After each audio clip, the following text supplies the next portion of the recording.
Hello, good morning, welcome to all. I hope सब लोग ठीक होंगे, बेहतर होगा, सब लोग पढ़ रहे होंगे। चलिएगा अपने टॉपिक पे आते हैं। पिछले कुछ क्लासेस में हमने बहुत सारे इंपॉर्टेंट पॉइंट्स को कवर किया। हमने सेंटेंस कंप्लीशन को देखा, एडवर्ब को देखा, है ना, डिटर्मिनर्स को देखा लास्ट क्लास में। आज की क्लास में हम लोग बहुत ही इंपॉर्टेंट टॉपिक को लेके पढ़ने वाले हैं, जो है conditional sentence. Conditional sentence means होता है, जैसा कि आप सभी जानते हैं, कंडीशन मीन्स होता है शर्त। तो शर्त किसी बात के लिए रखी जाती है, किसी प्रपोजल के लिए रखी जाती है, तो वो शर्त वाले वाक्य जो होते हैं वे कंडीशनल सेंटेंस कहलाते हैं। उसको हम सभी ने कई बार पढ़ रखा है, लेकिन कंडीशनल सेंटेंस को पढ़ने के लिए ये जानना आवश्यक है कंडीशनल सेंटेंस के कितने पार्ट होते हैं। तो कंडीशनल सेंटेंस को पढ़ने के लिए सबसे पहले आप वापस जाइए।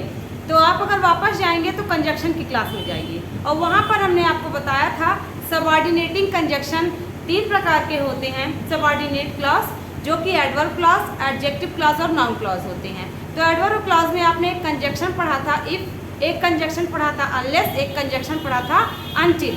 तो जो इफ, अनलेस और अनटिल वाले आपने कंजक्शन को पढ़ा था एडवर्ब क्लॉज में, वही कंजक्शन आज इस क्लास में बहुत अच्छे से स्टडी करना है।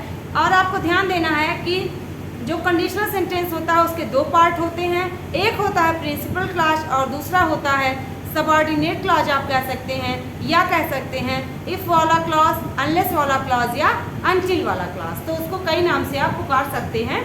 तो समझना होगा कंडीशनल सेंटेंस, जैसा कि यहाँ पे लिखा हुआ है, शर्त वाले वाक्य।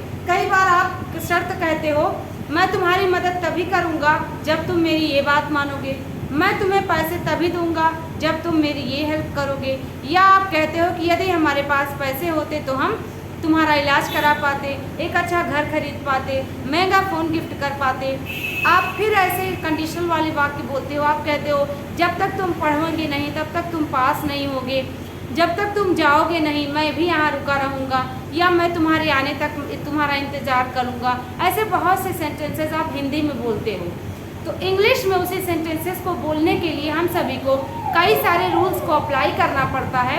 कंडीशनल सेंटेंस को पढ़ते समय हमको देखना है कि कंडीशन जो है वो किस टेंस में है, कंडीशन वाला क्लॉज, और दूसरा क्लॉज किस टेंस में रखना होगा। तो चलिएगा क्लास स्टार्ट करते हैं। आई होप बेसिक इंट्रोडक्शन आपको समझ में आया होगा, बेसिक इंट्रोड्यू आप हो गए होंगे, है ना।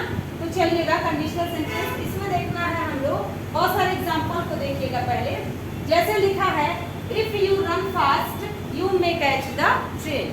तो कंडीशनल सेंटेंस सिर्फ ऐसा नहीं है कि हमेशा प्रेजेंट में ही रहेगा, हमेशा फ्यूचर में ही रहेगा, या हमेशा पास्ट में ही रहेगा। उसकी कुछ शर्तें होती हैं, उस शर्तों को अप्लाई करके हम सभी कंडीशनल सेंटेंस को बनाते हैं। एग्जाम में उससे रिलेटेड बहुत सारे क्वेश्चंस आते हैं। कंप्लीट करने के क्वेश्चन आएंगे, या फिल इन द ब्लैंक्स में क्वेश्चन आएगा, या एरर में पूरा बना रहेगा तो पहला क्लॉज क्या रहेगा तो दूसरा क्लॉज कैसे करना है। तो जैसा कि आप यहाँ देख पा रहे हैं कि कंडीशनल सेंटेंस 2 क्लॉज से अटैच होते हैं। एक होता है कंडीशन वाला क्लॉज, दूसरा होता है उसके रिजल्ट वाला क्लॉज। मीन्स व्हाट, जब आप कंडीशनल सेंटेंस को पढ़ेंगे तो कंडीशनल सेंटेंस में एक क्लॉज में आपको शर्त मिलेगा, कंडीशन मिलेगा।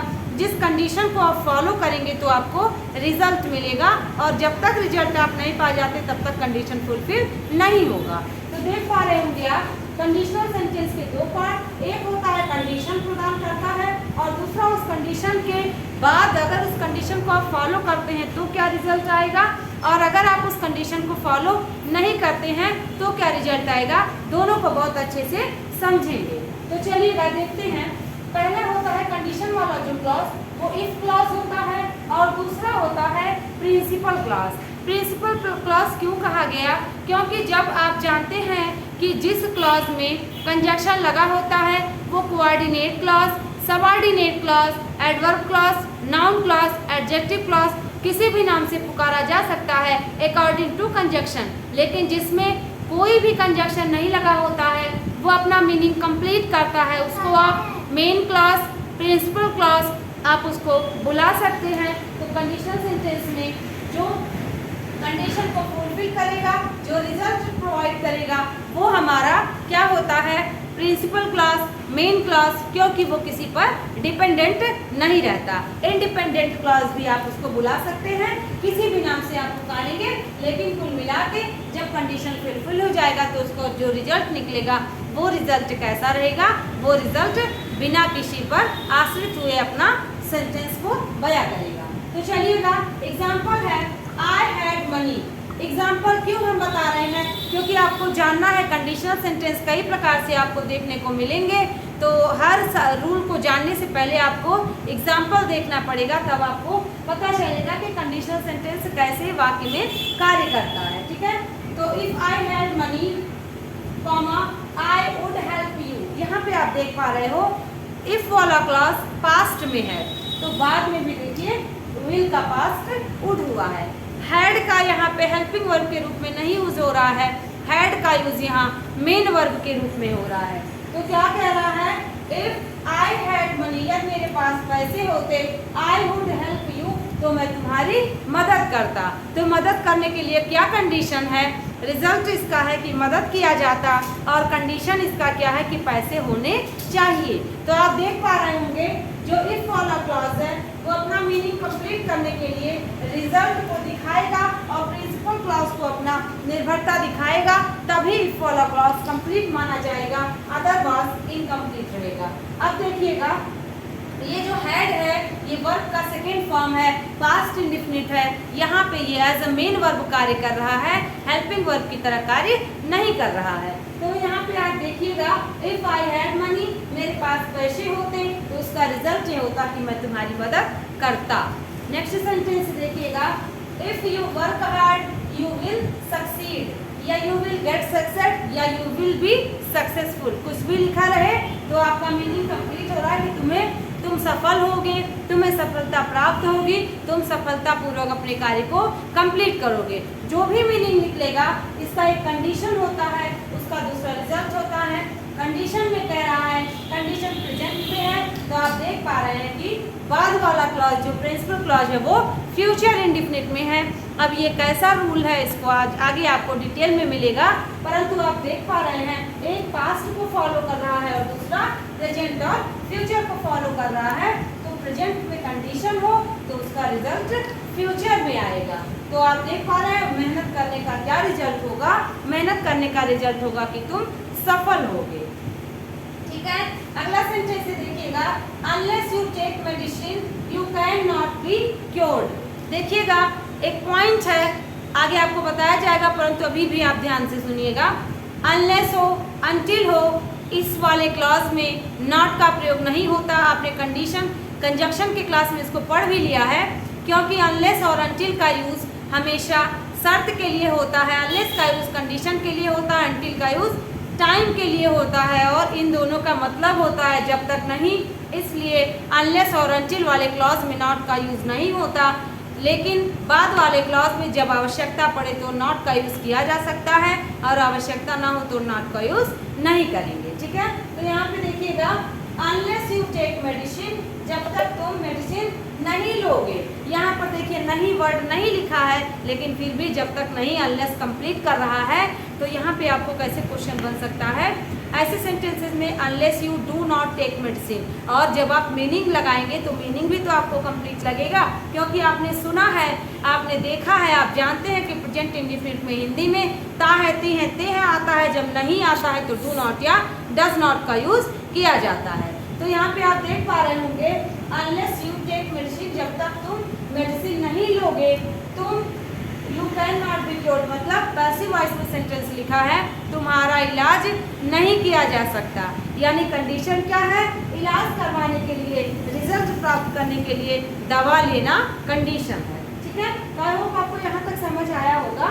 आगे देखते हैं, if you run fast you may catch the train, यदि तुम फास्ट दौड़ोगे, तेज दौड़ोगे, तो उसका रिजल्ट आएगा कि तुम ट्रेन को पकड़ लोगे। अगला देखेंगे, if I were a bird, यदि मैं एक चिड़िया होता तो मैं क्या रिजल्ट इसका निकलता, I would fly in the sky, I would fly to you, मैं तुम्हारे पास उड़कर पहुंच जाता। कई बार ऐसे बोलते हैं। तो यहाँ पर देखिएगा, ये कंडीशन है और ये रिजल्ट है, ये कंडीशन है, ये रिजल्ट है। अनलेस यू वर्क हार्ड आपका रिजल्ट होगा you can not be successful. If you want to Delhi तो इसका हो जाएगा, इसका result you would meet me, तो तुम मुझसे मिल पाओगे। इफ रेन्स यहाँ देखेंगे इसको भी, और यहाँ पर ठीक है। तो ये सेंटेंसेस हैं कुछ, इसको आप बहुत अच्छे से स्टडी करिएगा।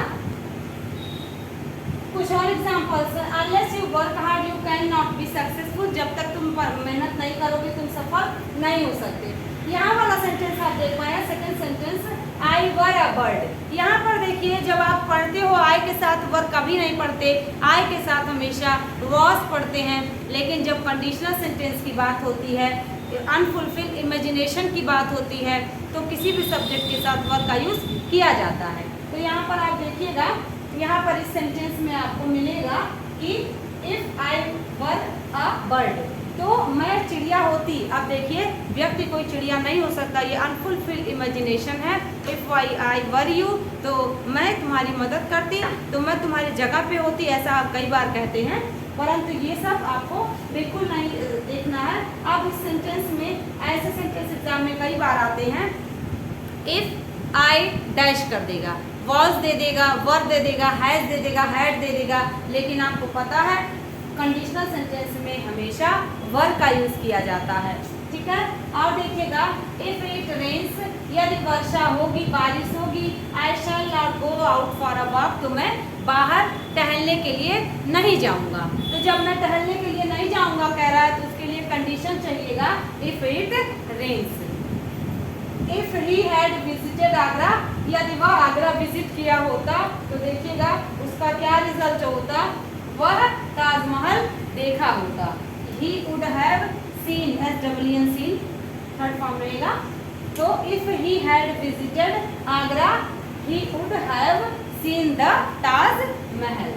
If a ghost appeared here, all would flee away, यदि एक भूत यहाँ प्रकट हो जाए तो सभी लोग भाग जाएंगे। फ्ली अवे मतलब होता है भाग जाना, तो हो जाएगा if a ghost appeared here, यदि यहाँ एक भूत आ गया तो सभी लोग भाग गए जाएंगे या भाग गए होते।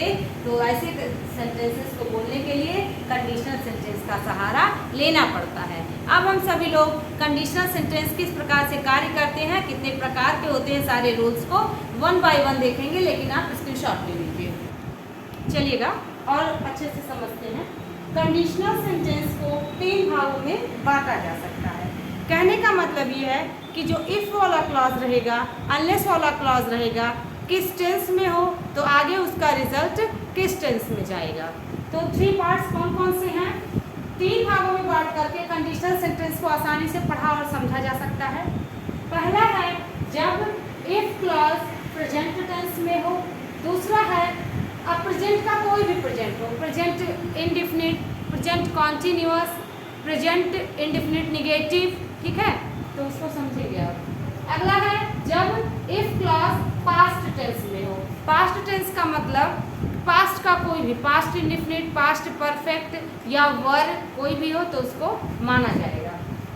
और तीसरा कंडीशन है जब इफ क्लॉज फ्यूचर टेंस में हो। इफ क्लॉज फ्यूचर टेंस का मतलब जब आप हिंदी में मीनिंग निकालते हैं, आप कहते हैं जब तुम मेरी मदद करोगे तो मैं तुमको कुछ पैसे दूंगा, तो इसलिए आप गा गी गे का हिंदी में कंप्लीट होता है, तो वही फ्यूचर टेंस में हो जाएगा, उसका मीनिंग निकलेगा। तो प्रेजेंट टेंस, पास्ट टेंस और फ्यूचर टेंस, जैसा कि हम लोग देखते हैं कि प्रेजेंट टेंस, पास्ट टेंस और फ्यूचर टेंस को समझते हैं, उसको प्रेजेंट टेंस, पास्ट टेंस और फ्यूचर टेंस के अकॉर्डिंग, तो उसको हम लोग कंडीशनल सेंटेंस को बांट के पढ़ते हैं। लेकिन अब इसको और ज़्यादा डिटेल में बांटना पड़ता है, उसके बाद समझने हैं तो 9 पॉइंट्स होते हैं।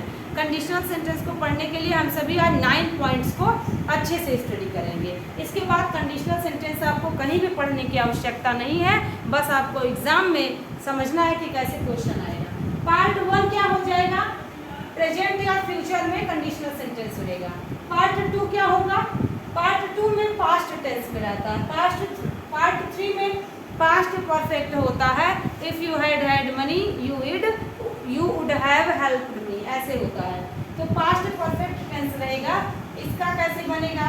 फिर हम लोगों को देखना इफ क्लॉज मिसिंग हो जाएगा, इफ क्लॉज नहीं मिलेगा देखने को, क्या मिलेगा देखने को, हम लोगों को मिलेगा प्रोवाइडेड देखने को, provided that on condition that so long as. आप कहते हो जब तक तुम प्रिंसिपल से नहीं मिलोगे तुम्हारा एडमिशन नहीं हो सकता। तो एडमिशन प्राप्त करने के लिए क्या है, as long as, so long as you will not meet the principal और not your admission will not be, है ना, ऐसे आप बोलते हो।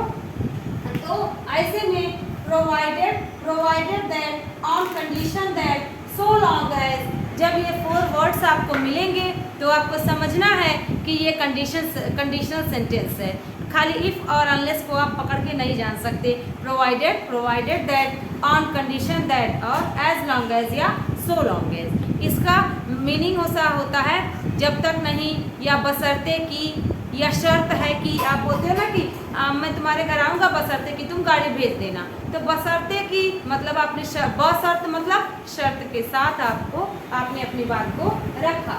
तो प्रोवाइडेड हो, प्रोवाइडेड दैट हो, ऑन कंडीशन दैट हो, सो लॉन्ग एज या एज लॉन्ग एज हो, तो ये वर्ड भी कंडीशनल सेंटेंस में आते हैं। आगे देखेंगे पार्ट 5 में हम लोगों का है यदि सेंटेंस में इन केस वर्ड आता है। आप कहते हो ना कि इन केस ऐसा हो जाए, तो इन केस वर्ड जब मिले तो वो भी सेंटेंस कंडीशनल सेंटेंस में ही बयां होता है। वंस आप देखते हो एक बार मेरा एडमिशन हो जाए तो फिर मैं पढ़ के पास करके दिखाऊंगा, तो एक बार वंस वाला क्लॉज कंडीशनल है और इसका रिजल्ट बाद वाला क्लॉज देगा, ठीक है। तो अनलेस हो, वंस हो, इन केस हो, तो ये सेंटेंस भी हम लोगों के कंडीशनल सेंटेंस कहलाते हैं।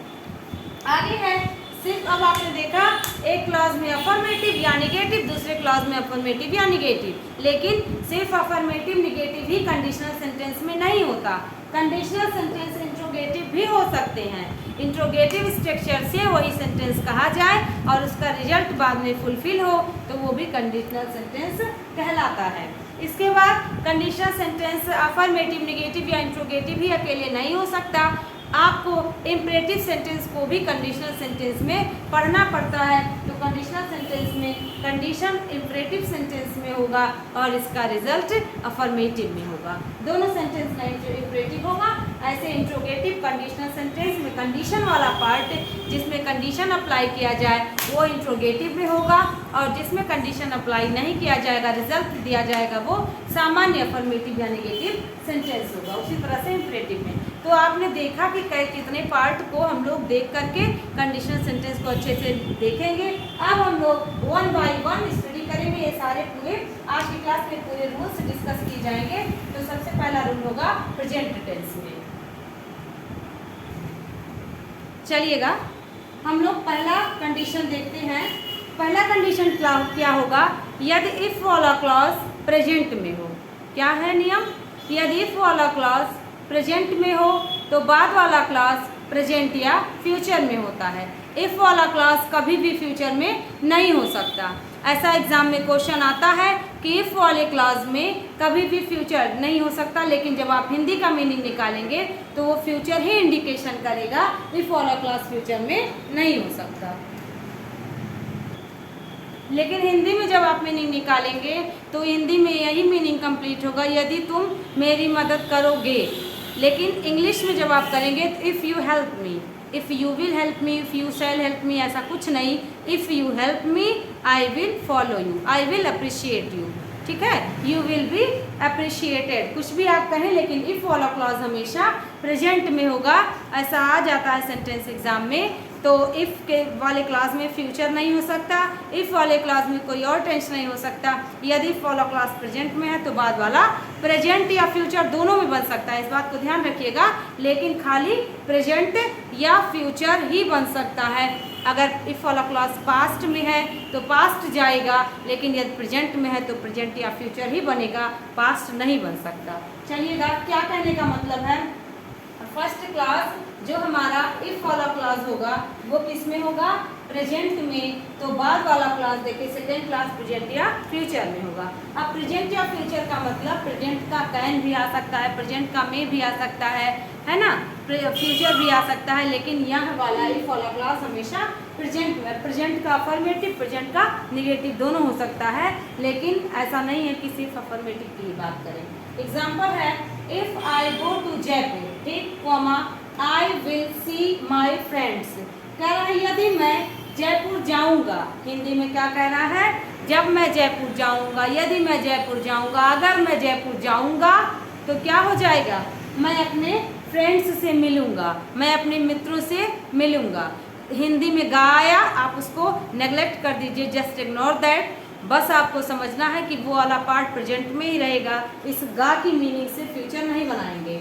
If I go to Jaipur I will see my friends. Next example है इफ फॉग गेट्स थिकर, यदि कोहरा घना हो जाएगा, यदि कोहरा, अगर कोहरा घना हो जाता है तो क्या हो जाएगा, flights get late. Flights get late मतलब लेट हो जाएगी, लेट हो जाती है, कुछ भी करे। तो देखिए यहाँ पे दूसरा क्लास फ्यूचर में मिला, तो यहाँ पर दूसरा क्लास प्रेजेंट में हुआ कि जब या यदि अगर कोहरा घना हो जाता है तो फ्लाइट्स लेट हो जाएगी, फ्लाइट्स लेट हो जाती है, परंतु देखिएगा प्रेजेंट में है, या तो प्रेजेंट या तो फ्यूचर। इस बात को आप नोट डाउन कर लीजिए। If you are looking for Madhu, comma you may find her with her mother. देखिएगा कह रहा है प्रेजेंट, तो प्रेजेंट का कोई भी हो सकता है ना, ऐसा तो नहीं है कि प्रेजेंट इंडेफिनिट सिर्फ कह रहा है। यहाँ देखिए प्रेजेंट कॉन्टिन्यूअस आया है। If you are looking for मतलब होता है किसी का टेक केयर करना, देखभाल करना। If you are looking for Madhu, Madhu की देखभाल करते हो तो तुम क्या कर सकते हो, तुम ढूंढ सकते हो। फाइंड मतलब पा सकते हो, क्या पा सकते हो, उसके साथ अपनी माँ को, find her with her mother, उसकी माता के साथ उसको तुम पा सकते हो, ठीक है। तो यहाँ पे देखिए यदि तुम क्या है, लुकिंग फॉर, यदि तुम मधु की सेवा कर रहे हो, मधु का देखभाल कर रहे हो आ रहा है तो भी फ्यूचर या प्रेजेंट। तो मे भी प्रेजेंट होता है, माइट होता तो फ्यूचर होगा। If you work hard, if you work has finished, if your work had finished, यदि तुम्हारा काम खत्म हो चुका है तो तुम जा सकते हो। तो खत्म हो चुका है तुम जा सकते हो, देखिएगा प्रेजेंट परफेक्ट टेंस आ रहा है और जा सकते हो उसको, उसका रिजल्ट है। कंडीशन क्या है, काम खत्म होना, प्रेजेंट परफेक्ट टेंस, बाद का है यू कैन गो मतलब तुम जा सकते हो। आगे देखिएगा if you work hard you will succeed, यदि तुम मेहनत करोगे तो तुम सफल होगी। तो उम्मीद करते हैं पहला वाला रूल्स आपको बहुत अच्छे से, पहला वाला नियम समझ आया होगा। यदि इफ क्लास प्रेजेंट में हो तो दूसरा फ्यूचर या प्रेजेंट में होगा। अब हमारा दूसरा रूल चलेगा इफ वाला क्लास पास्ट में हो। कौन सा past, past indefinite, past continuous, past perfect. तो बाद वाले में हम कौन सा रूल अप्लाई करेंगे, लेकिन पहले इसका स्क्रीनशॉट ले लीजिए। चलिएगा अब हम लोग पास्ट वाले रूल्स को पढ़ते हैं। तो पास्ट वाले रूल में आप जानते हैं विल का पास्ट वुड होता है, शैल का पास्ट शुड होता है, कैन का पास्ट कुड होता है। तो हमारा कंडीशन क्या है, जो इफ़ वाला क्लॉज है यदि पास्ट इंडेफिनिट में हो, पास्ट परफेक्ट में हो, पास्ट के कॉन्टिन्यूअस में कुछ भी हो, तो उसको हम लोग क्या करेंगे, बाद वाला क्लॉज हमारा किस में रहेगा, वुड में, कुड में और शुड में रहेगा, वर्ब का फर्स्ट फॉर्म। परफेक्ट को भी नहीं करेंगे, परफेक्ट वाला दूसरा रूल है, वुड हैव रहता है, शुड हैव रहता है परफेक्ट वाले में, लेकिन यहाँ पे क्या रहेगा, यहाँ पे पास्ट इंडेफिनिट या पास्ट का कोई भी टेंस हो तो हम लोग बाद वाला क्लॉज किस में रखेंगे, subject plus would, could, should verb का फर्स्ट फॉर्म। यह चीज़ यहाँ पर लिखा है। यदि क्लॉज किस में हो, इफ वाला क्लॉज पास्ट परफेक्ट में, पास्ट टेंस में, यानी पास्ट टेंस का मतलब सिंपल पास्ट समझिएगा, सिंपल पास्ट, सिंपल पास्ट का मतलब पास्ट इंडेफिनिट, ठीक है ना, पास्ट इंडेफिनिट टेंस हो, ठीक। तो क्या करेंगे, इसको हम लोग जो बाद वाला क्लॉज रहेगा subject, should, could, would verb का फर्स्ट फॉर्म। एग्जाम्पल देखेंगे इफ टीचर इंटरप्टेड हिम, यदि टीचर उसको इंटरप्टेड हिम मतलब दखलंदाजी किया, उसको परेशान किया तो क्या हो जाता, वह भाग सकता था, वह भाग चिल्ड्रन, ही कुछ भी लिखा जा सकता है, शुड कुड उड में ही से कोई एक रहेगा। ठीक है, आगे है if that boy came into my room, कह रहा है यदि वह लड़का मेरे कमरे में आया तो क्या कंडीशन है, आई वुड शाउट लाउडली, मैं जोर से चिल्लाऊंगा। ठीक है, मैं चिल्लाऊंगा क्या, पास्ट है। यदि वह लड़का मेरे कमरे में आया होता, यदि आया था तो मैं उसके ऊपर चिल्लाया होता या मैं चिल्ला दिया होता। तो वुड प्लस वर्ब का देखिए फर्स्ट फॉर्म लगा हुआ है। ठीक है, यही वाला रूल फॉलो हो रहा है। फिर कह रहा है इफ ही आस्क्ड अस, कह रहा है यदि वह उनसे पूछा होता, अस मतलब प्लूरल। ठीक है, पूछा होता तो क्या होता, हम, वी वुड टेल हिम, उसे बताए होते। यदि वह हमसे पूछा होता तो हम उसे बताए होते। कैसे बताए होते, वी विल टेल हिम, तो वी विल का पास्ट, आगे पास्ट है तो विल का पास्ट वुड हुआ है, शैल का पास्ट शुड हो सकता था, कैन का पास्ट यहाँ कुड हो सकता था। तो पहले वाला यदि पास्ट में जाएगा तो बाद में भी हम लोग पास्ट टेंस को ही फॉलो करेंगे। इसको आप कंडीशनल सेंटेंस में भी पढ़ सकते हैं, इसको आप इस वाले पॉइंट को आप सेंटेंस कंप्लीशन में भी पढ़ सकते हैं, सीक्वेंस ऑफ टेंसेज में भी पढ़ सकते हैं। ठीक है, अगला एग्जांपल है if a ghost appeared here all would flee away, यदि यहाँ एक भूत आ गया होता तो सब के सब भाग गए होते। फ्ली अवे मतलब होता है भाग जाना। ठीक है, तो ये वाला आपने कंडीशन को समझ लिया। आगे पास्ट है तो सब पास्ट ही जाएगा, अब पास्ट इंडेफिनिट है तो हो जाएगा वुड शुड कुड और वर्ब का फर्स्ट फॉर्म। आगे रूल है इसी में चल रहा है कि आपने देखा होगा कई बार आप सुनते हैं अनफुलफिल इमेजिनेशन। अनफुलफिल इमेजिनेशन क्या होता है, अनफुलफिल इमेजिनेशन का मतलब ऐसे कल्पनाएं, ऐसे फैक्ट जो कभी पूरे ना हो पाए। जैसे आप कहें यदि मैं प्रधानमंत्री होता तो ये करता, यदि मैं तुम होता तो ऐसे कर दिया होता, यदि मैं चिड़िया होता तो आसमान में उड़ जाता, राजा होता तो रानी हो जाती, तुमको रानी बना लेते, है ना। ऐसे कुछ भी वर्ड एग्जाम्पल के थ्रू हम लोग समझने का प्रयास करेंगे। मतलब क्या ऐसी कल्पना आप करते हो, कहाँ से आप राजा होगे आज, कहाँ से आप किसी को रानी बनाओगे, क्योंकि राजा रानी की उपाधि तो खत्म हो गई है। पहला पॉइंट। दूसरा ये एक कल्पना मात्र है, तो वो ऐसी कल्पनाएं जो कभी पूरी ना हो पाए उसको अनफुलफिल्ड इमेजिनेशन कहते हैं। और उसमें कोई भी सब्जेक्ट हो उसके साथ हमेशा वर लगेगा, चाहे वो सब्जेक्ट सिंगुलर हो चाहे सब्जेक्ट प्लूरल हो। आमतौर पे सामान्यतः आपने पढ़ा है कि सिंगुलर सब्जेक्ट के साथ आप पढ़ते हैं ही, शी, इट, किसी नेम के साथ आप वॉज पढ़ते हो, बाकी के साथ वर पढ़ते हो। लेकिन कंडीशनल सेंटेंस में सभी सब्जेक्ट के साथ, 7 सब्जेक्ट के साथ, यानी कि ही, शी, इट, दे, नेम और कोई भी प्लूरल सिंगुलर हो तो आप उसके साथ वर लगाते हैं। ठीक है, तो क्या है आपका रूल? रूल ये है कि इफ सब्जेक्ट वर ही लगेगा, एकदम श्योर है, इसके बाद कोई ना कोई नाउन या कोई एडजेक्टिव आएगा, कोई नाउन या कोई एडजेक्टिव, इसके बाद सब्जेक्ट वुड प्लस वर्ब का फर्स्ट फॉर्म आएगा। पहले वाले में देखिए वर है तो क्या हो रहा है, कोई नाउन या एडजेक्टिव आ रहा है, यहाँ पे हैड होता तो वर्ब का थर्ड फॉर्म आता। ठीक है, तो कह रहा है if I were a bird, यदि मैं चिड़िया होता तो क्या करता, आई would fly in the sky. तो कहाँ से वह चिड़िया होगा, कहाँ से वह उड़ेगा, यह एक कल्पना मात्र है। लेकिन ऐसा सेंटेंस कंडीशनल सेंटेंस में आता है if I were a bird, यदि मैं चिड़िया होता तो आसमान में उड़ता। If he were a poet, यदि वह एक कवि होता तो क्या करता, he would write an epic, वह एक ग्रंथ लिखता। ना ही वह कवि है ना ही वह ग्रंथ लिख रहा है, लेकिन कह रहा है यदि वह कवि होता तो वह ग्रंथ लिखता। If you were a king, यदि तुम एक राजा होते तो तुम मुझे अपनी रानी बना लेते। तो तुम राजा कहाँ से हो सकते हो, तुम तो आम इंसान हो। इसलिए यहाँ पर देखिएगा यू के साथ तो वर लगता है, ये आपको पता है, दे के साथ लगता है, वी के साथ लगता है, लेकिन ही के साथ, शी के साथ, इट के साथ, नेम के साथ आपने वर नहीं होगा।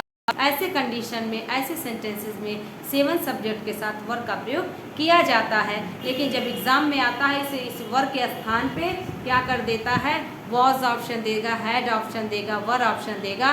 तो आपने तो 7N में जिसमें से सिंगुलर है उसके साथ तो वॉज पढ़ा है तो आप वॉज कर दोगे। लेकिन कंडीशनल सेंटेंस आपके दिमाग में रखना होगा तो इसके साथ वर लगेगा। इसको भी ध्यान से आप देखिएगा।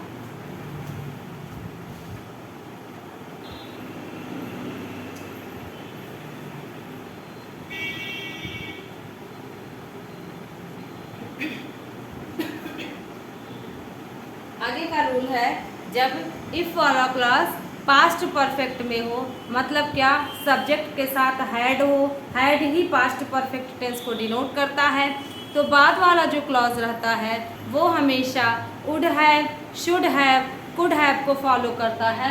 और इस बात का ध्यान रखिएगा, कहीं भी अगर आप वुड हैव को, शुड हैव को या कुड हैव को पढ़ते हैं तो इसके साथ हमेशा वर्ब का थर्ड फॉर्म होगा, चाहे कंडीशनल सेंटेंस में हो, चाहे कहीं अलग ही आप पढ़ते हैं। लेकिन आपको ध्यान रखना होगा कि यदि सेंटेंस में would have, should have, could have दिया है तो इसके साथ हमेशा वर्ब का थर्ड फॉर्म ही लगेगा, यदि वर्ब को फॉलो करना है तो। ठीक है, तो ये वाला रूल है हमारा। यदि इफ वाला क्लास पास्ट परफेक्ट हो, मतलब क्या, सब्जेक्ट के साथ हैड प्लस वर्ब का थर्ड फॉर्म हो, ऑब्जेक्ट हो, जो भी हो, नाउन हो, प्रोनाउन हो, तो जब आगे चलेंगे तो अगले वाले क्लॉज में जो प्रिंसिपल क्लॉज होता है उसमें सब्जेक्ट के साथ वुड हैव, शुड हैव और कुड हैव रहेगा। वर्ब का थर्ड फॉर्म प्लस ऑब्जेक्ट हो तो उसको लिख देंगे। ठीक है, तो इसको एग्जाम्पल देखिएगा, if he had visited Agra comma he would have seen the Taj Mahal, means what. अब देखिएगा, वुड हैव का मतलब होता है किया होता, शुड हैव मतलब चाहिए था, कुड हैव मतलब सकता था। तो कह रहा है कि यदि वह आगरा विजिट किया होता तो वह उसको ताजमहल देखना चाहिए था, यानी कि या देखा होता, तो जब वह आगरा गया होता तब न देखा होता, वह आगरा गया ही नहीं। कंडीशनल सेंटेंस है, आगरा देखने का, ताजमहल देखने का कंडीशन है कि उसको आगरा जाना पड़ेगा। ठीक है, अगला है, if he had worked hard he should have succeeded, यदि वह कठिन परिश्रम किया होता तो उसको सफल हो जाना चाहिए था, उसको पास हो जाना चाहिए था। तो वह कठिन परिश्रम किया ही नहीं, सफल होने की शर्त थी कि उसको कठिन परिश्रम करना चाहिए था। आगे है, if I had tried to cheat him he could have fired me, कह रहा है यदि मैं उसको चीट किया होता या मैंने उसको चीट करने का प्रयास किया होता, तो चीट करने का यदि प्रयास करता तो क्या परिणाम होता, वह उसे फायर्ड हिम मतलब आग लगा देता, यानी वह उसके गुस्से का शिकार हो जाता। तो यहाँ पे देखिए, ही कुड हैव फायर्ड मी मतलब वह मुझे आग लगा देता या मुझ पर वह गुस्सा दिखाता। तो ऐसे कंडीशन में आप देख पा रहे होंगे, यहाँ पर क्या है देखिएगा, सब्जेक्ट है, हैड है और वर्ब का थर्ड फॉर्म है, वर्ब का थर्ड फॉर्म है। ठीक है, ये यहाँ पे ट्राइड वर्ब का थर्ड फॉर्म है। ये वाला सेंटेंस देखिए, इफ आई हैड मनी, आपको देखने में अलग लग सकता है, आपको लग सकता है कि सेंटेंस गलत लिखा है, लेकिन ऐसा नहीं है, सेंटेंस गलत नहीं लिखा है, सेंटेंस करेक्ट है। क्योंकि आपको मैंने बताया था कि हैड का कई यूज़ होता है। जब हैड हेल्पिंग वर्ब की तरह यूज़ होगा तो इसके साथ वर्ब का हमेशा थर्ड फॉर्म यूज़ होगा। तो हमने आपको बताया कि इफ़ आई हैड मनी, तो हैड का मतलब कि जब हैड का मीन्स एक हैड आप जानते हैं हेल्पिंग वर्ब यूज़ होता है, और दूसरा जो हैड रहता है वो मेन वर्ब की तरह यूज़ होता है। पास होना, रखना, खाना पीना, नहाना धोना, ऐसे सेंस में हमेशा हैड का यूज़ करते हैं। तो वो वाला जो हैड होता है उसका फर्स्ट फॉर्म हैव होता है और उसका सिमिलर हैज़ होता है, लेकिन उसका दोनों का सेकेंड फॉर्म हैड होता है और दोनों का थर्ड फॉर्म भी हैड होता है। तो यहाँ पे देखिएगा, ये जो हैड है वो हैड वर्ब का सेकेंड फॉर्म था, इसके पहले वाले सेंटेंस में यहाँ पे जो हैड है ये वर्ब का थर्ड फॉर्म है, और ये वाला जो हैड है ये पास्ट परफेक्ट में हैड हो जाता है। तो जब पास्ट परफेक्ट में हैड होता है तो उसी अनुसार यहाँ पे इफ़ आई हैड मनी, तो मैं क्या करता, वुड हैव क्योर्ड हिम, उसका इलाज किया होता, उसका इलाज करवाया होता। तो इलाज होने और करवाने के लिए क्या शर्त है कि पैसे होने चाहिए। तो आई होप आपको ये समझ आया होगा, इसको बहुत अच्छे से समझ के स्क्रीनशॉट ले लीजिएगा। चलिएगा अब इन केस वाला देखेंगे। इन केस है, इन केस के स्थान पे इफ का भी प्रयोग किया जा सकता है, लेकिन यदि सेंटेंस में इफ का प्रयोग ना किया जाए, इन केस का प्रयोग करके बताया जाए, तो आपको पता है कि प्रिंसिपल क्लॉज ऐसा क्लॉज होता है जिस पर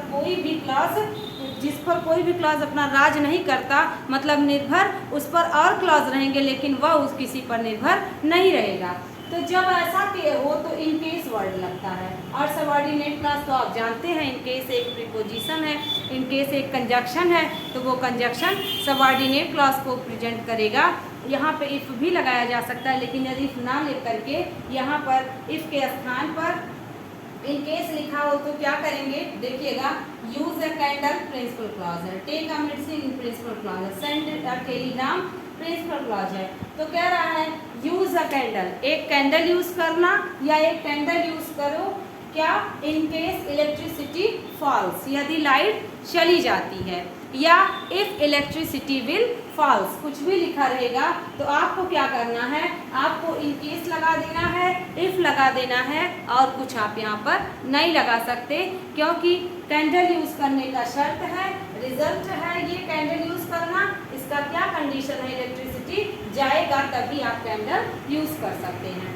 तो यहाँ पे आप इन केस के स्थान पर इफ का भी यूज कर सकते हैं, ठीक है।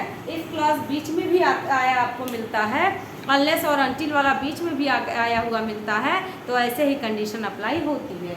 अगला एग्जांपल है, send me a Telegram in case you need my help, यदि तुम्हें मेरी हेल्प की आवश्यकता है, यदि तुम्हें किसी परिस्थिति में मेरी हेल्प की आवश्यकता है तो तुम मुझे क्या कर सकते हो, तो आवश्यकता होना शर्त होगी, उसका रिजल्ट है कि मुझे टेलीग्राम सेंड करना, ठीक है। तो इफ क्लॉज यदि बीच में हो तो इसको इन केस से भी प्रेजेंट कर सकते हैं।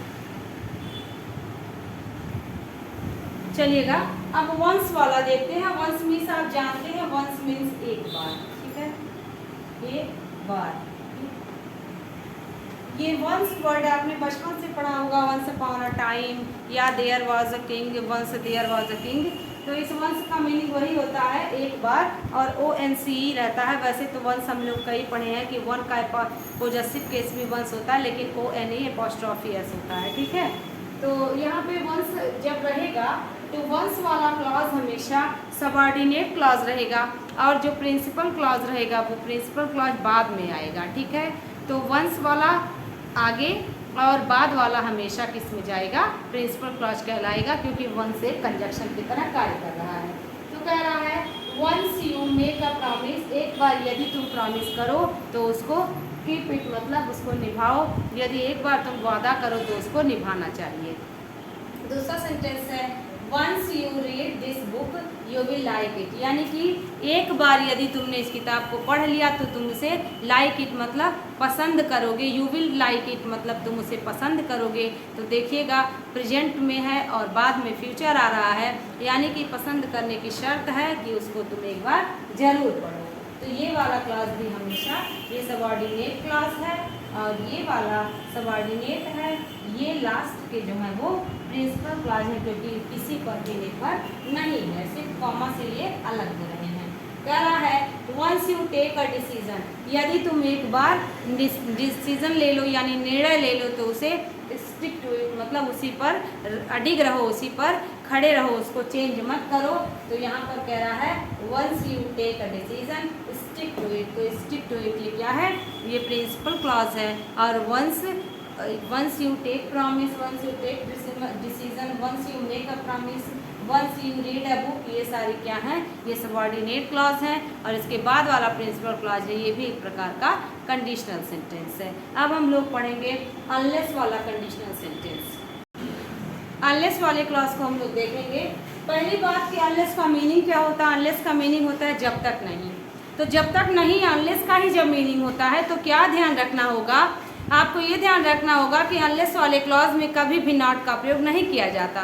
बाद वाले क्लॉज में नॉट का प्रयोग किया जा सकता है, लेकिन अनलेस वाले क्लॉज में नॉट का प्रयोग नहीं किया जा सकता है। ऐसा क्यों, क्योंकि इसका मीनिंग ही होता है जब तक नहीं। तो चलिएगा यहाँ पर मैंने लिखा भी है, देखिएगा, नोट भी कर लीजिएगा।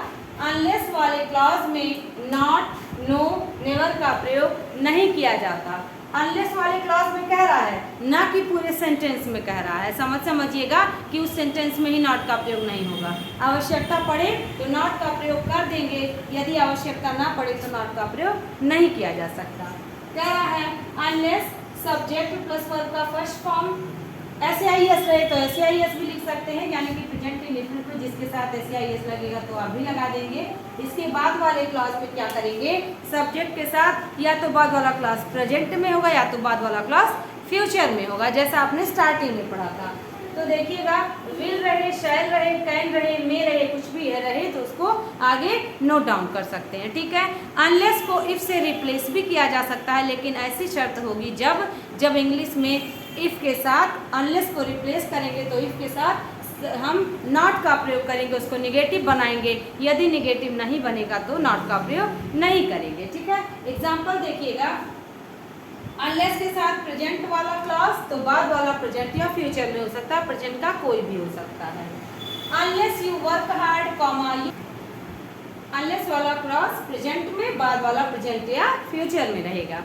कह रहा है unless you work hard you can not be successful, जब तक तुम कठिन परिश्रम नहीं करते हो तुम सफल नहीं होगे। तो सफल नहीं होगे में गेट सक्सेस भी कह सकते हैं और सक्सीड भी कह सकते हैं, बी सक्सेसफुल भी कह सकते हैं। एक बार एडजेक्टिव का यूज हुआ है, दोबारा नाउन का यूज हुआ है और तीसरी बार वर्ब का यूज हुआ है। ठीक है। तो सक्सेसफुल एक एडजेक्टिव है, अगर इसको आप वर्ब से लिखते तो ऐसे लिख सकते थे, यू कैन नॉट सक्सीड। ठीक है। अगर आप इसको नाउन बनाते तो आप ऐसे लिख सकते थे, you can not get success. ठीक है। ये नाउन है, ये एडजेक्टिव है और ये वर्ब है। ठीक है। आप इसको समझेंगे ऐसे। यदि आप इसको अनलेस को इफ से रिप्लेस करें तो इसका सेंटेंस ऐसे बन सकता है, if you do not work hard you can not be successful. यदि तुम कठिन परिश्रम नहीं करते हो, यहाँ पे कह रहा है जब तक तुम कठिन परिश्रम नहीं करते हो। ठीक है। दोनों सही है, बस एक में नॉट का यूज करेंगे, दूसरे में नॉट का यूज नहीं कर सकते। अगला एग्जाम्पल है unless you take medicine you will be cured, जब तक तुम दवा नहीं लोगे तुम्हारा इलाज नहीं होगा, तुम्हारा इलाज नहीं किया जा सकता। You can not be cured, you will be cured, you will not be cured. ठीक है। तो देखिएगा जब तक तुम दवा नहीं लोगे, you will not be cured, you will be cured या you can not be cured, मतलब तुम्हारा इलाज नहीं किया जा सकता। तो देखिए अनलेस वाले में नॉट का प्रयोग नहीं किया गया है। Unless he grows more food comma he can not be rich, जब तक वह ज़्यादा फूड को नहीं ग्रो करेगा, बोएगा, उगाएगा, तब तक वह धनी यानी कि उसके पैसे वाला नहीं बन सकता। अब जब एग्जाम में इसका क्वेश्चन आता है तो कैसे आता है, unless you do not grow more grain या कह देगा मोर फूड। तो समझना होगा आपको कि यहाँ पे unless you will not, unless you do not, ये कुछ नहीं करना है। अनलेस यू डू नॉट को, डज नॉट को, विल नॉट को सबको रिप्लेस करके सिर्फ वर्ब फर्स्ट फॉर्म की आवश्यकता है, लिखेंगे। SAIS लगेगा तो लगाएंगे, अन्यथा उसको भी स्किप कर देंगे। अगला एग्जाम्पल है unless she goes I will inform the police, जब तक वह नहीं जाती है मैं पुलिस को बता दूंगा, मैं इन्फॉर्म पुलिस को कर दूंगा। यहाँ पे वह जाने के लिए पुलिस को इन्फॉर्म करने का शर्त है, नहीं करूँगा होता तो नॉट का प्रयोग होता, लेकिन अनलेस वाले क्लॉज में नहीं, बाद वाले क्लॉज में किया जा सकता था। आगे का एग्जाम्पल है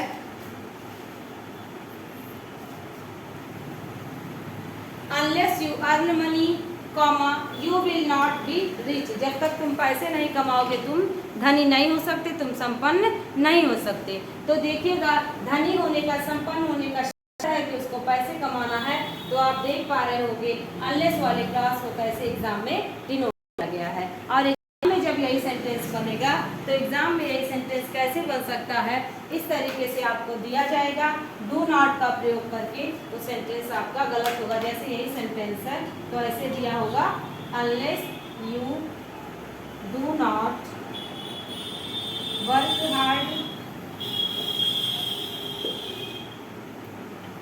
you will not get success। तो यहाँ पे सेंटेंस क्या है, इनकरेक्ट सेंटेंस है, क्योंकि यहाँ पे अनलेस वाले क्लॉज में नॉट का प्रयोग किया गया है। इसका रिप्लेसमेंट आप ऐसे भी कर सकते थे, if you do work hard you will not get success. तो यहाँ पर आप देख पा रहे हैं डू नॉट वर्क हार्ड लगा है, तो ये सेंटेंस करेक्ट है। लेकिन यही सेंटेंस अगर अनलेस के साथ डू नॉट लगा करके आप बनाते हैं तो सेंटेंस इनकरेक्ट हो जाएगा। ये सेंटेंस ऐसे करेक्ट हो सकता था जैसा कि आपने सीख लिया है, ठीक है।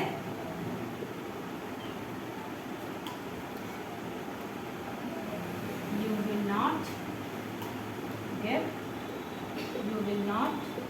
गेट सक्सेस, ठीक है। तो आप देख पा रहे होंगे कि किस तरीके से एक छोटी सी सेंटेंस को क्लॉज के माध्यम से और इस कंडीशनल सेंटेंस को आप कैसे पढ़ते हैं। कंडीशनल सेंटेंस को बहुत अच्छे से ध्यान से देखना है। चलिएगा, अब हमने 2 और पॉइंट बचे रह गए हैं। उन 2 पॉइंट में हम लोगों ने सीखा है कि इम्परेटिव सेंटेंस के बाद कंडीशन हो या इंट्रोगेटिव सेंटेंस से कंडीशन स्टार्ट हो तो हम लोग क्या करते हैं। तो जब इंट्रोगेटिव सेंटेंस से कंडीशन स्टार्ट होता है तो उसको भी कंडीशन सेंटेंस को ही मानते हैं, और इम्परेटिव सेंटेंस से स्टार्ट होता है तो उसको भी कंडीशनल सेंटेंस में ही रखते हैं। देखना है कैसे, इंट्रोगेटिव प्लस कंडीशनल सेंटेंस। तो देखिएगा, do you like to learn English, जब क्या तुम इंग्लिश लर्न करना चाहते हो, तो यही पूछ रहा है कि हाँ चाहते हो। यदि वो कह रहा है तब रीड दिस बुक, इस किताब को पढ़ो। इसको आप ऐसे भी तो कह सकते हैं कि if you want to learn English read this book, लेकिन तब आपको देन का यूज़ नहीं करना पड़ेगा, क्योंकि आपने पढ़ा है इफ़ वाले क्लॉज के बाद हमेशा कॉमा का यूज़ होता है। अब इफ वाले क्लॉज के बाद देन का यूज़ नहीं होता, ये गलत है और ये सही है। तो इफ वाले क्लॉज के साथ हमेशा कॉमा का यूज़ करेंगे, इफ वाले क्लॉज के साथ देन का यूज़ नहीं कर सकते। लेकिन जब इंट्रोगेटिव सेंटेंस को देखेंगे, interrogative sentence plus imperative sentence या प्लस कंडीशनल सेंटेंस, तो हम सभी क्या करेंगे, तो हम सभी इसको इंट्रोगेटिव को और इम्परेटिव को जब हम लोग कंडीशनल में बदलेंगे तो इसको ऐसे कह सकते हैं। लेकिन तब यहाँ ध्यान रखिएगा, यहाँ पर फुल स्टॉप और ना हो करके क्वेश्चन मार्क ना हो करके कॉमा का यूज़ होगा। लेकिन जब इंट्रोगेटिव सेंटेंस की तरह इसको करेंगे तो क्वेश्चन मार्क लिखना बहुत ही आवश्यक, अदरवाइज गलत हो जाएगा, ठीक है। तो हो जाएगा if you like to learn English read this book, कि क्या तुम इंग्लिश सीखना चाहते हो, इस किताब को पढ़ो। हाँ या ना में उत्तर होगा, हेल्पिंग वर्ब से क्वेश्चन पूछेंगे, ठीक है। आगे देखिएगा, आगे का सेंटेंस हमारा है do you like to get freedom question mark then give me blood, क्या तुम फ्रीडम क्या करना चाहते हो, कह रहा है do you like to get freedom, क्या तुम स्वतंत्रता पाना चाहते हो, स्वतंत्रता पसंद करते हो तो तुम मुझे ब्लड दो। तो कुल मिला के यही तो करा, ये तुम मुझे खून दोगे तो मैं तुम्हें आज़ादी दूंगा। तो हो जाएगा if you give me blood comma I will give you freedom या give me blood. If you like to get freedom, यदि तुम स्वतंत्रता पाना चाहते हो, पसंद करते हो तो तुम मुझे खून दो, है ना। सुभाष चंद्र बोस का नारा आपने पढ़ा है, वही इंग्लिश में लिखा गया है। अगला है इम्परेटिव प्लस कंडीशनल सेंटेंस। तो इम्परेटिव प्लस कंडीशनल सेंटेंस को हम कंडीशनल में अप्लाई करेंगे। तो बस आपको देखना है, इंट्रोगेटिव वाले में आगे इंट्रोगेटिव लिखा होगा और इम्परेटिव वाले में आगे इम्परेटिव लिखा होगा, ठीक है। तो कह रहा है इम्परेटिव वाले में गिव मी ब्लड एंड, अब एंड से लगा है, ठीक है, इम्परेटिव सेंटेंस है। तो कह रहा है give me blood and I will give you freedom, तुम कि मुझे खून दो मैं तुम्हें आज़ादी दूंगा, तो मुझे खून दो इम्परेटिव सेंटेंस है। आपको पता है ऑर्डर, रिक्वेस्ट और एडवाइस इम्परेटिव सेंटेंस को ही फॉलो करता है, ठीक है। अगला है, तो इसको आप ऐसे कह सकते हैं if you give me blood comma I will give you freedom, यदि तुम मुझे खून दोगे तो मैं तुम्हें आज़ादी दूंगा। अगला सेंटेंस है produce more children and your family will be ruined, यदि तुम्हारे परिवार में और अधिक बच्चे जन्म लेते हैं तो तुम्हारा परिवार बर्बाद हो जाएगा। तो ऐसे सेंटेंस को आप जब कंडीशनल सेंटेंस की तरह अप्लाई करेंगे तो आप लिख सकते हैं if you produce more children comma you will be your family will be ruined, ठीक है। तो बहुत अच्छे से आपको समझ में आया होगा, आप एक बार स्क्रीनशॉट ले लीजिएगा। अब हम लोग इससे रिलेटेड एग्जाम में आइए कुछ क्वेश्चंस को सॉल्व करेंगे। चलिएगा कुछ क्वेश्चंस को देखते हैं। सेंटेंस है हमारा unless my friend A slash does not buy a car B slash he will have difficulty in going to ceaseless office every morning। अब आप यहाँ पे देख पा रहे हैं अनलेस से सेंटेंस स्टार्ट हुआ है, इसका मतलब सेंटेंस जो हमारा है वो सेंटेंस कंडीशनल सेंटेंस में है। तो आपने ध्यान दिया होगा, आपको बताया गया था कि जब अनलेस वाला क्लास दिया हो तो उसके साथ सब्जेक्ट होता है, वर्ब होता है या वर्ब के फर्स्ट फॉर्म के साथ एस या ईएस होता है। बाद वाला क्लॉज हमारा या तो फ्यूचर या तो प्रेजेंट में होता है, लेकिन यहाँ पर कहीं भी नॉट का, नेवर का, नो का यूज नहीं होता। तो ऐसे शर्त के अनुसार आप यहाँ देख सकते हैं unless my friend does not buy a car, ये गलत है। Does not buy a car, buy भी गलत है, बाइज हो जाएगा, ठीक है, क्योंकि सब्जेक्ट सिंगुलर है तो इसके साथ हमेशा एस या ईएस का यूज किया जाएगा, ठीक है। तो यहाँ पे देखिएगा unless my friend buys a car होगा, तो इस सेंटेंस में किस क्लास में गलती है, इस सेंटेंस में किस पार्ट में एरर है, तो हमारा बी पार्ट में एरर है। तो क्वेश्चन पूछने का कोई भी तरीका हो सकता है। अगला सेंटेंस है if a robber entered this house comma all, इसके बाद डैश है, उसको सेंटेंस को कंप्लीट करना है। तो आगे आप देख पा रहे हैं कि आगे वाले क्लॉज में आपको यहाँ पर रॉबर इंटर्ड पास्ट मिल रहा है। तो जब यहाँ पे पास्ट मिला है तो पास्ट की वजह से आगे भी पास्ट ही जाएगा, प्रेजेंट या फ्यूचर नहीं जा सकता। तो यहाँ पे देखिए fled away, flee away, flew away, और तो यहाँ पे देखिए फ्ल्यू मतलब ये होता है ना उड़ जाना, फ्लाई, फ्लाई का सेकेंड फॉर्म फ्लू होता है, ये गलत हो गया। यहाँ पर फ्ली भी गलत हो गया, फ्ली अवे भी गलत हो गया, फ्लेड अवे होता है, ठीक है।